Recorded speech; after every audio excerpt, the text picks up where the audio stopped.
What's up mga kayon? Welcome back pa rin syempre dito lang sa Joe Malong Work Travel. Mga kayon, puntahan natin yung perimeter na fence wall dito sa may Loton. August 17, 2020 ang date ngayon. Dito ko gusto dumaan kasi doon tayo sa gitna dadaan. Tingnan natin kung bukas. Ito nakikita nyo mga kayon, Mehan Garden. Ito, dati wala itong fence na to, no? Nung hindi pa si Mayor Isko ang mayor. Bukas yan, tapos madilim. Ang problema lang, tinutulugan ng mga dwellers, kaya sinara yan. Pero ang i-update natin ngayon is yung perimeter fence wall dito sa may Loto, no? Sa tapat mismo ng Liwasang Bonifacio. Medyo masama ang panahon simula kahapon kasi meron tayong binabantayan na dalawang low pressure sa bilis na hangin na hindi bumaba at hindi kumulang. Higit kumulang, hindi mataas at hindi mababang low pressure na nararanasan natin. Kaya kaninang umaga umuulan. Actually ngayon lang hindi umulan, pero kanina umuulan na yan. Ito yung Mehan, no? Pakita ko na lang din, isama ko na lang din. So ito yung Mehan Garden. Hindi pa siya open for public. Tapos ito yung underpass na Loton na hawak pa ng SM Management, no? So nakausap natin yung gwardiya ng nakaraan. Hawak pa nga ng SM Management ito. So kaya hindi pa masyadong pinapaayos o lililinis kasi nga private pa yung may hawak. Pero nung nakaraan nandiyan kasi ang DEPW Highway Division District 1 para linisin yung mismong underpass, no? Pero hanggang doon lang ata muna yung pwedeng gawin. Tapos mga kayon, maraming kalsada kasi ito So ito yung papuntang Quiapo. Tapos sa gitna ito yung papuntang Santa Cruz, Blumentritt, Pinita. Tapos yung susunod, yun yung papuntang Jones Bridge. Tapos yung sa dulo, yung pabalik ng mga sasakyan, nakikita nyo, yun naman ang papuntang pabalik ng Intramuros, no? So galing na yan, ang gagaling yan, galing Binondo. Yung mga Jones Bridge na papunta, tapos yung babalik, dun sila yon, no? So dito tayo dadaan sa gilid, sa gitna, no? Kasi ang tagos mo nyan, yung Liwasang Bonifacio na, yung Loton mismo. Tara, daanan natin, tingnan natin kung bukas. Kung hindi, dito tayo dadaan sa gilid. Pero tingin ko bukas pa naman yan Tara, puntahan natin.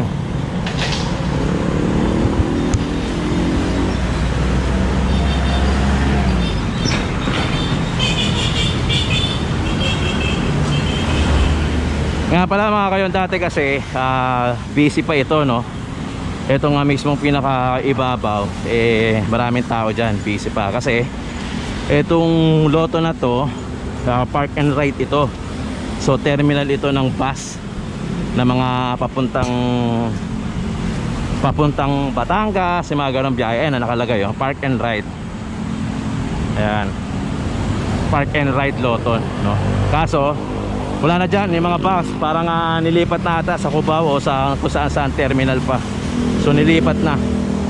Kaya dati maraming dumadaan talaga rito. Busy talaga tong pinaka-Loto na to.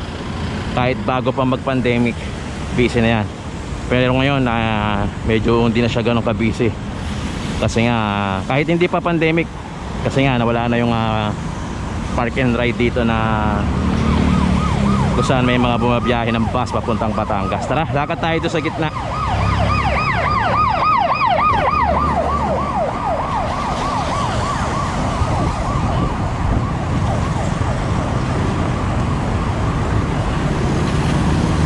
Usually pagka gusto mo pumunta ng Loton, doon ka dadaan, yung sa underpass na yon. Tapos dire-diretso mo lang yun, yung may puno. Loton ng labas mo, doon sa may mismong tapat ng Liwasang Bonifacio. Loton din tawag dito Kaya pagka bumabiyahe sila, Loton din ang sinasabi pagka hihinto na rito. So Loton din ang tawag dito. Tapos dun sa may Liwasang Bonifacio, Loton din naman ang tawag dun. So dito tayo dadaan kasi tagos na to ron eh.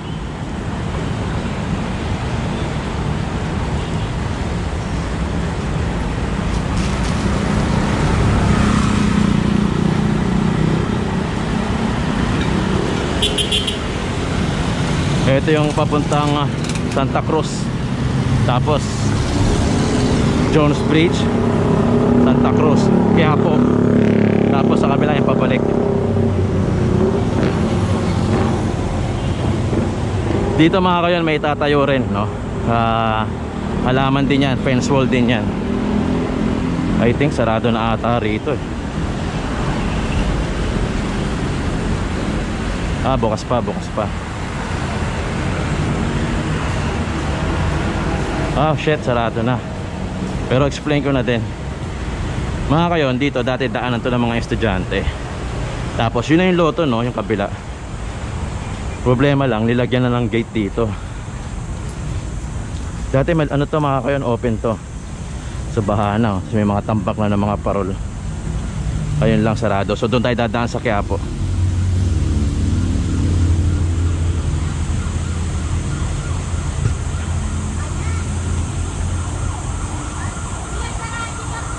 Ayun o, dati bukas to. Pag dumiretso ka, yun na yung Liwasang Bonifacio. Yung post office, yung tapat, no? So dinadaanan kasi ng mga estudyante to dati. Ngayon, sarado na. Kaya iikot tayo dun sa may side ng Quiapo. Dun tayo dadaan. I-update natin mga kayon. Update lang, no? Dun sa Loton na yung perimeter na fence wall. Saka gagawin kasing parang kagaya na nakita natin dun. So gagawin kasi Green City yung lungsod ng Maynila. Kaya tara, punta natin, samahan nyo ako. Ito na yun. So yun, yung gilid na yun, tagos yun eh, di ba? Doon tayo galing, so tatagos dapat sa gilid. Ito yung Metropolitan Theater. Kaya under renovation pa yan. Pero malapit ng buksan yan.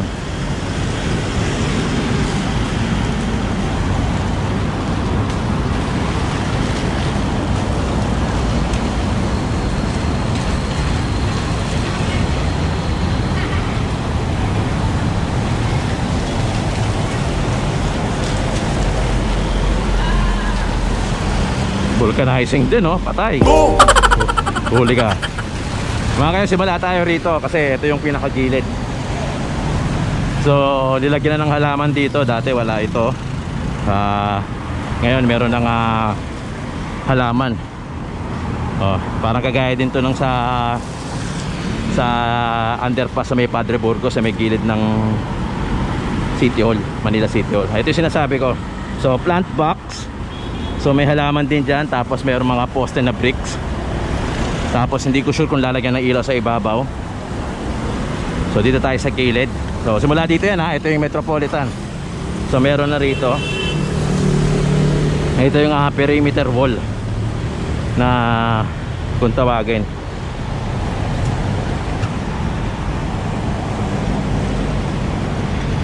Perimeter fence wall. May mga halaman din dyan. So dito yon sa gilid. Ayan kita nyo Kasi kaya ito nilagyan ng ganyan. Marami kasing tumatawid dito. Kasi nga diba, kung bukas pa yon, so yung mga tao tawiran dito. So ito yon. So medyo delikado lang kasi. Pero mas delikado noon, no? Kasi nga panay ang tawiran ng tao dito noon, hindi pa pandemic. Kasi nga ito yung sa may Quezon na bridge. So dire-diretso yung mga sasakyan dito. Tapos tawiran yung mga tao dyan kung saan saan. Kaya siguro nilagyan nito para hindi na tumatawid yung mga tao. Tapos pinaganda na lang. Kasi nga isa sa mga project ni Yorme pagandahin at gawing Green City yung City of Manila, no? Nabanggit niya na yan noon pa actually. So plant box. Tapos yung mga bricks na ginito kada poste.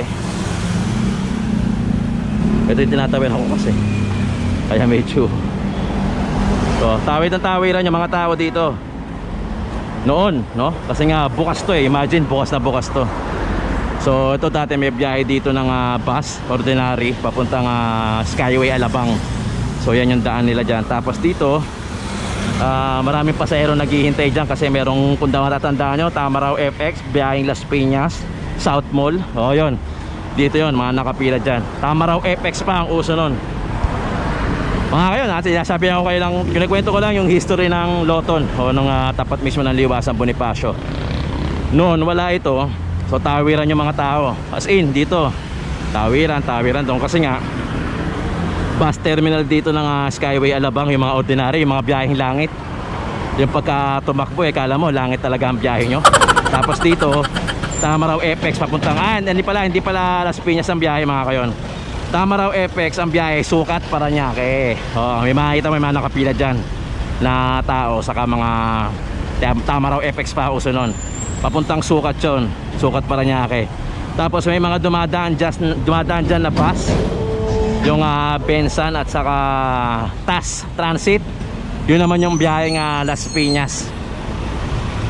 Piñas sa Alabang, no? Ang daan nun via Alabang sa Pote Road. So kaya nilagyan nitong perimeter wall para hindi na magkalat yung mga tao at hindi na magtawiran, no? Matatandaan nyo mga kayo, nung panahon ni Erap, ni Mayor Erap, di ba, pinahinto niya yung mga bus. Sinabi niya na lahat ng mga bus na walang terminal sa Maynila hindi makakabiyahe, no? So kaya nawala yung bus ng mga Las Piñas at saka Skyway kasi wala naman silang terminal dito sa lungsod na Maynila. So yun yung nangyari nung panahon ni Erap. Kaya kung mapapansin nyo, merong one time na nagka-traffic kasi nga hindi makapasok lahat ng bus sa Maynila, lalo na pagka walang terminal. Ito na mga kayo, no? Ito yung perimeter fence wall. Tapos yun yung Liwasan Bonifacio at post office, no? Yung post office medyo tumamlay, no? Aminado naman tayo dyan, medyo tumamlay kasi nung nauso at pumasok na yung modern technology, yung cellphone, no? Kasi nga noon nakapasok pa ako dyan dyan pa kami nagpapadala ng sulat ni Airpat nung nasa abroad si Airmat. So papadala kami ng sulat dyan sa post office. So simula nang pumasok yung Nokia sa atin, medyo na wala na masyado nagpapadala ng sulat, no? Wala na yung effort na magpadala ng sulat, kaya medyo humina o tumamlay. Pero hanggang ngayon meron pa din naman mga parcel meron pa rin nagpapadala. So may ilan pa din. Pagka nangyayari kasi mga kayo, pagka galing abroad, kunyari lang pagka galing abroad, umorder ka o may nagpadala sa'yo, hindi makita yung address mo sa bahay ninyo, kahit na kumpleto yung address mo, minsan dito binabaksak, no? Gaya nung sa mga sulat na sa amin, sa mga YouTuber, na yung Google AdSense o yung Google Pin. So dito bumabaksak yung iba pagka hindi nahanap yung bahay, sa post office bumabaksak, no? Pero pagka nahanap, diretso na sa inyo. So yun ang history ng post office, kaya medyo tumamlay lang naman, pero nagpa-function pa rin naman yung pong post office, no? May mga iilan pa din na nagpapadala dyan. Tapos ang gagawin mo, pipick up mo na lang sa post office, kasi mas madali hanapin ito mga kayon kaysa doon sa mga bahay-bahay natin. So pwede i-address sa post office, Central Post Office ng Maynila, tapos pipick up na lang ni kung sino man yung magpapadalan.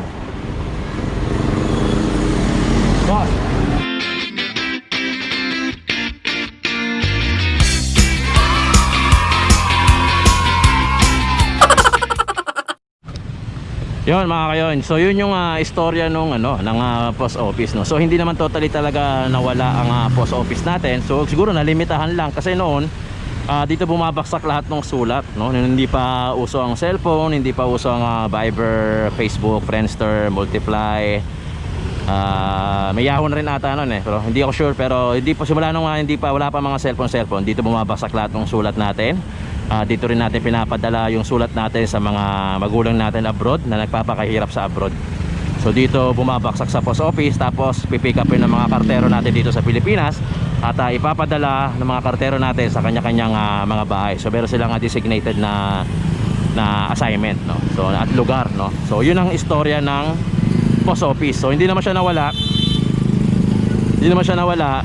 Tumamlay lang.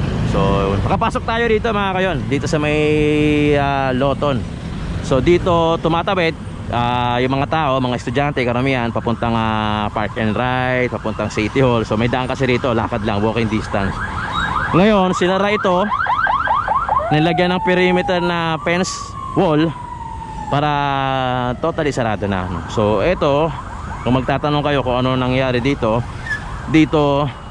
nakalagay lahat ng mga heavy equipments ng Manila City Hall, tulad ng vacuum.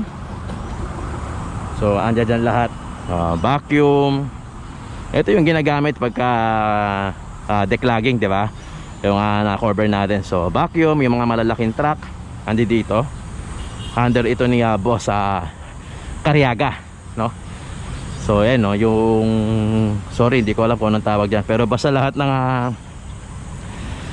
ng heavy equipments dito tinatambak.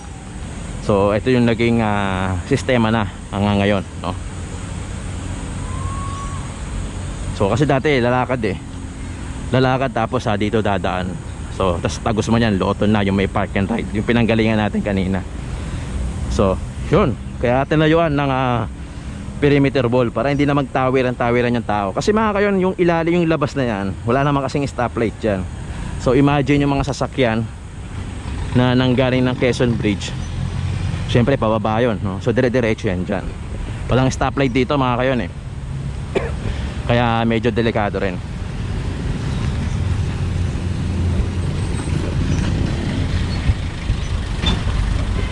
So ito yung paligid, no? Kung matatandaan nyo, malamang open to, no? Open area, tapos may mga halaman din. So nagiging tambayan din, pero hindi naman ganun katambay-tambay. Mukhang maganda naman ang kalalabasan na itong Loton kasi gaya ng pangako ni Yorme at saka yung gusto niya mangyari na maging green city ang lungsod ng Maynila. So siguro ito plant box, lalagyan siguro ng halaman. Hindi ko lang sure kung ilaw ba yung ibabaw nun, pero may abang na kuryente, oh. Yung orange na yon, abang na kuryente nun. Baka mayroong bilog-bilog na something na gano'n na ilaw din, no? So malamang sa malamang, baka, no? Kasi nga busy ito eh, no? Tawiran yung mga tao. So wala na silang tatawiran dito, iikot na sila ron. Tara, tingnan natin yung gilid pa rito. Meron pa rito eh. Again ito naging tambakan na ito ng mga heavy equipments. Lahat ng equipments o heavy equipments ng Manila City Hall andi dito nakatambak.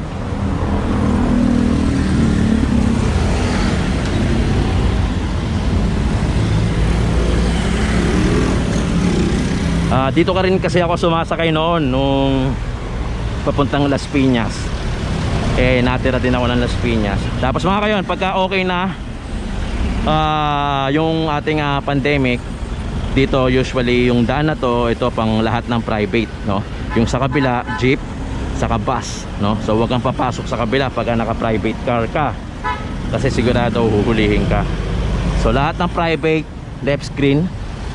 Sa lahat ng pang publikong sasakyan, bus, tricycle, e-trike, jeep, doon sa kanan, sa right side screen nyo.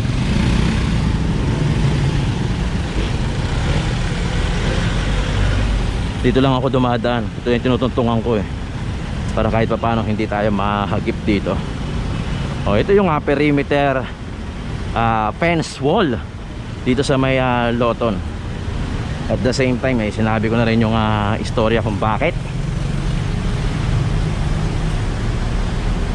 Tapos Intramuros na yun dun eh. Sa Intramuros pa lang kasi mga kayon, ilan na yung eskwelahan dyan.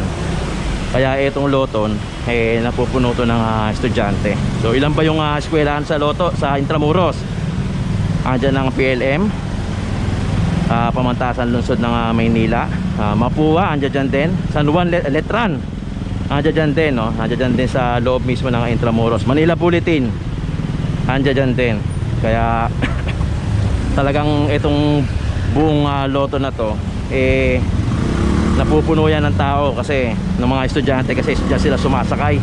Kasi pagka diniretso mo to papuntang south ito, so lahat ng mga umuwi ng south, Alabang, Las Piñas, Parañaque, so yun ang daan. Ito malalim pala to, yung plant box.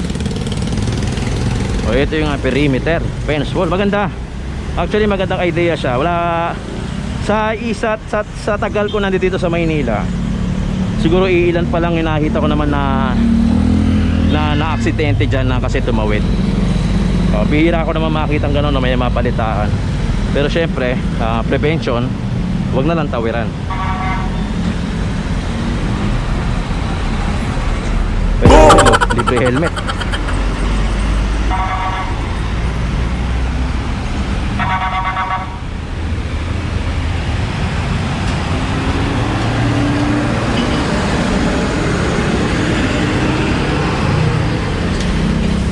Yun, Intramuros na yun.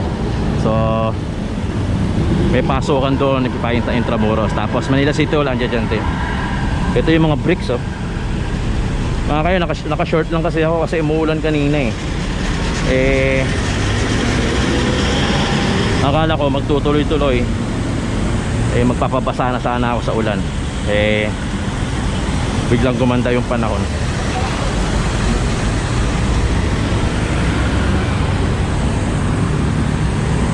Ito yung perimeter, oh. Dito maganda siya tignan. So imagine natin nalalagyan ng halaman, ilaw siguro sa taas. May nakaabang kasi na wire, kaya malamang sa malamang ilaw. Tapos yung gitna na yun, bago na lang yan kasi may mga bakal-bakal. Dati wala naman yung mga halaman sa Center Island.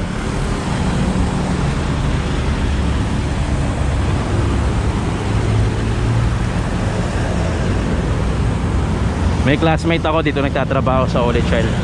Shoutout sa'yo, Emilson, Esong kung tawagin, sa Tondo. Classmate ko siya sa Holy Child noon. Shoutout sa'yo dyan, tol. Hindi kita naputan, wala ka pa daw. No, ang trabaho niya dyan siya sa may sa may heavy equipment sa Loton, sa pinuntahan natin.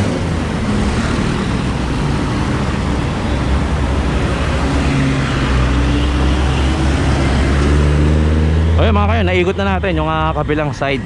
So ito na yon, doon tayo galing, di ba? Pumasok tayo doon. So ito na yung papunta, ito na yung pakabila, yung tinuturo natin kanina, yung pagkagaling ka ng Binondo, pag ganon. So yun na yon. So ito lang ang current update natin sa fence wall o yung perimeter na wall dito sa may Loton.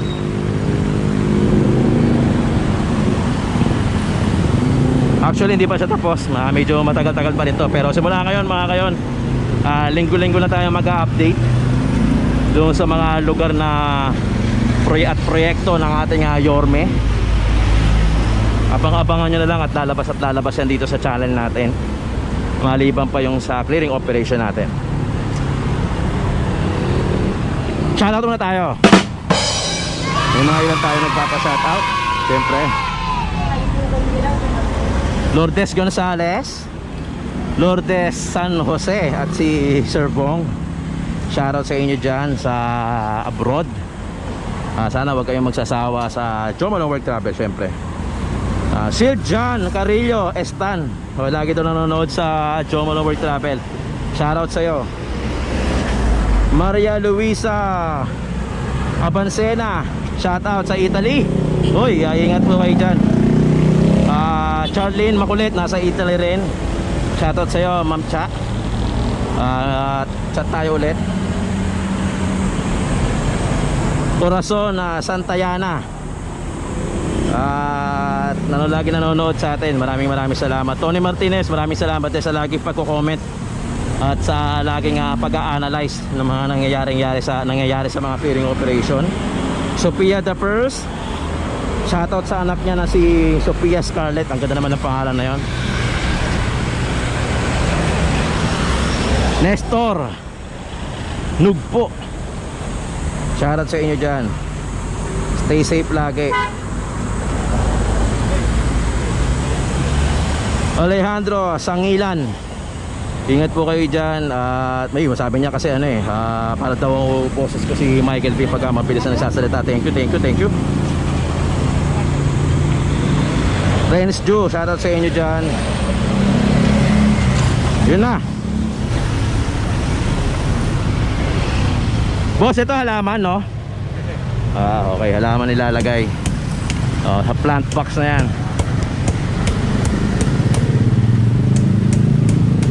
Okay mga kayon, ito lang ang pinaka-current update natin sa perimeter fence wall dito sa may Loton.